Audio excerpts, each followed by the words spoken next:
Hello বন্ধুরা, শাশুড়ি মার রান্নাঘরে তোমাদেরকে অনেক অনেক স্বাগত। দেখো আজকে রবিবার, চিকেন তো হবে, তাই জন্য চিকেনের রেসিপিটা তোমাদেরকে শেয়ার করে দিচ্ছি। এ দেখো চিকেনটাকে আমি দই দিয়ে একটু বেশি দই দিয়েছি, ভালো করে দই চিকেন বানাবো বলে চিকেনটাকে দইতে একদম ডুবিয়ে রেখে দিয়েছি, তার সঙ্গে একটু তেল দিয়েছি।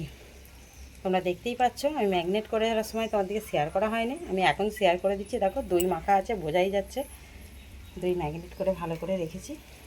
এখানে আলুটা ভাজতে বসিয়েই দিয়েছি।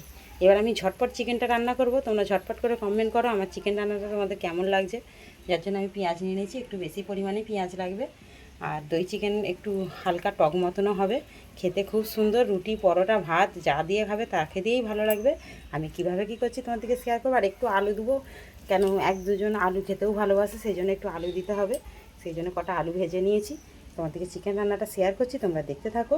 আর কী কী রান্না হবে খাবার সময় তো তোমাদেরকে শেয়ার করেই দেবো, দেখতে থাকো। দেখো আলুটা ভেজে তুলে নিয়েছি। এখানে আমি তেলটা দিয়ে দিয়েছি, তেলের পরিমাণটা একটু বেশি লাগবে। দিয়ে দেবো গোটা গরম মশলা। তেলটা একটু গরম হোক, হলে আমি গোটা গরম মশলাটা দেবো। তেলটা আমার ওদিকে তেতে গেছে, এদিকে আমি গরম মশলা নিয়ে নিয়েছি, গরম মশলাটা দিয়ে দেবো। এখন গরম মশলাটা হয়ে গেলে দিয়ে দেবো পেঁয়াজ কুচিটা, দিয়ে ভালো করে তেলের সঙ্গে গরম মশলা আর পেঁয়াজ ভালো করে নাড়াচাড়া করে নেবো। ওদিকে পেঁয়াজ ভাজা হতে হতে আমি এদিকে রাখা আদা রসুনের পেস্ট নিয়ে নিয়েছি। ওতেই আমি লঙ্কা গুঁড়ো, হলুদ গুঁড়ো, লাল লঙ্কার গুঁড়ো, নুন সবই দিয়ে দেবো।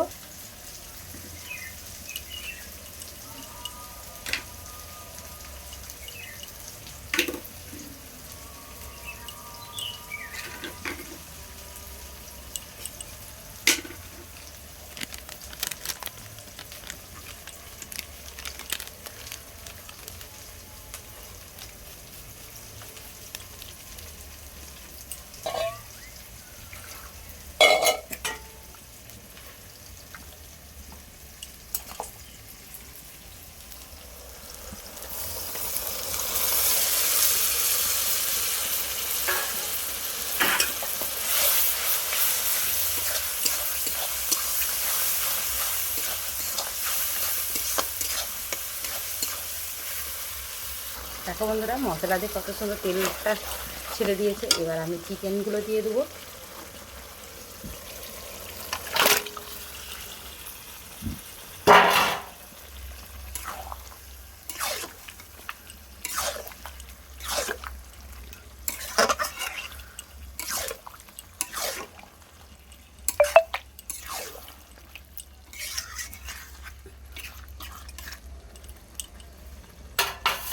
দিয়ে এবার চাপা দিয়ে দেবো, চাপা দিয়ে কষা। দেখো বন্ধুরা, দই দিয়ে মাখিয়ে রেখেছিলাম বলে কালারটা কত সুন্দর এসেছে, একদম লাল লাল চিকেন হবে। তোমরা পুরো রেসিপিটা দেখবে, কমেন্ট করে জানাবে। দেখো অর্ধেকের মতন আমার চিকেনটা কষা হয়ে গেছে। এবার বাদবাকি আলুটা দিয়ে কষবো। আলুটাও আমার চিকেনের সঙ্গে ভালো করে কষা হয়ে যাবে।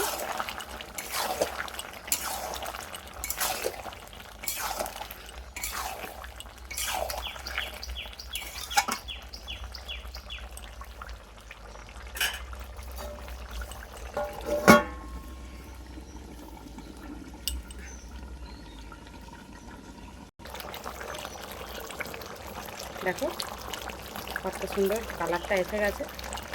দেখো বন্ধুরা, চিকেনটা আমার কষাই হয়ে এসছে, কারণ খোসা খোসা ছেড়ে যাচ্ছে।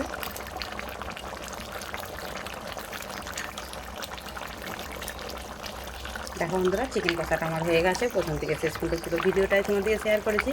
তোমরা দেখে নিয়ে অবশ্যই কমেন্ট করে জানাবে আমার এই চিকেন কষা রেসিপিটা তোমাদের কেমন লেগেছে।